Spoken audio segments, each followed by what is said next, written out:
She scoffed. "Oh, please, stop being so dramatic. He's just a buddy. I'm free to spend time with whoever I choose." I replied, "Of course."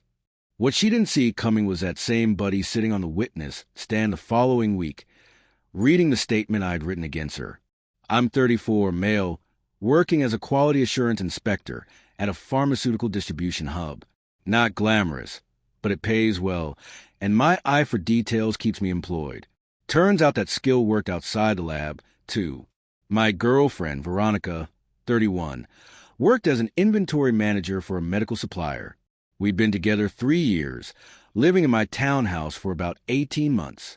Life seemed stable, until about 4 months back, when a man named Garrett appeared. She said they met at a supply chain expo. Suddenly, everything was Garrett thinks this, or Garrett says that. They met for drinks after work twice a week, grabbed coffee on weekends, always texting. One evening, while she laughed at her phone, I asked, "So who's Garrett?" "Just a friend from industry stuff. He's in logistics." "Seems like you two see each other a lot." She rolled her eyes. "Stop being ridiculous. He's just a friend. I can hang out with anyone I want." "Absolutely," I said, and I meant it. She was free to, but as an inspector, you notice when numbers don't line up. Her habits started to look off.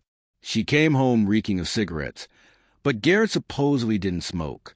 She suddenly had cash for designer sprees, despite griping about her paycheck. And at dinner, she dropped oddly specific questions about medical regulations, questions that didn't match her job. Update 1.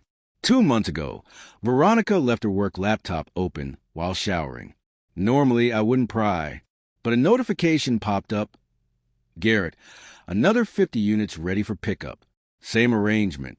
Units of what? I didn't touch the laptop, but I started watching. Boxes began appearing in our garage. She said they were samples for presentations. Then they'd vanish within a day. She took phone calls only in her car. Her outings with Garrett now included detours to storage facilities. Then came the breakthrough. While cleaning, I found a shipping label that had slipped behind a box. Medical-grade opioid patches. Sender, Veronica's company. Recipient, a random residential address. She was stealing supplies with her friend. I could have gone to the cops immediately, but I needed more. So I planted my dash cam in my car and offered it to her for her next meetup, saying it got better mileage. She didn't suspect a thing. The footage? Crystal clear. They loaded boxes from her warehouse into my car, drove to a storage unit, and exchanged them with 2 people for cash. Update 2. I sat on the footage for 3 days, then decided on something bolder. I messaged Garrett on LinkedIn. Need to discuss compliance concerns about medical supply handling. Coffee? He answered within the hour. We met the next morning. He was tall, polished, the type used to winning people over. "You're Veronica's boyfriend," he said nervously, "and you're her partner in crime." His face drained. "I don't know what you—" "Spare me. I know about the supplies, the cash, the storage unit." I showed him a still from the dash cam. He froze. "What do you want?" "Information. How long?" And just like that, he cracked. 6 months. Started with expired stock, then moved to live inventory. Veronica altered records to mark items as expired. Garrett found buyers. She kept 60% of the cash. Stored her share in a safety deposit box. She said you were just a clueless boyfriend. Too busy with work to notice, he admitted. That one stung. "How much so far?" I pressed. 80 grand. Maybe more. Update 3. I gave him a choice. Help me collect airtight proof and present himself as a whistleblower, or sink with her. "She'll ruin me," he muttered. "She already has. When this blows up, guess who she'll blame?" "You." He caved. I told him to log every call, save every text, record everything possible. In a week, he'd walk into the authorities' office with evidence and claim he uncovered it. I'd stay in the background as a concerned citizen. That night, Veronica breezed in late, smelling of smoke and lies. "Just boring logistics talk," she shrugged. "Sure," I said. Update 4. The next week was bizarre.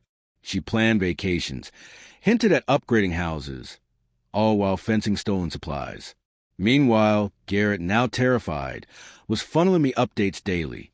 Their ring was larger than I imagined, some even reselling to elderly patients who couldn't afford meds. Disgusting. Day 6, I called the FDA's criminal division anonymously. Garrett went to the FBI with a lawyer and a box of evidence. He posed as a whistleblower, nervous but heroic. By afternoon, federal agents raided Veronica's office in the storage unit, seizing $200,000 in stock. She called me in hysterics. The FBI's here. They think I'm involved in theft.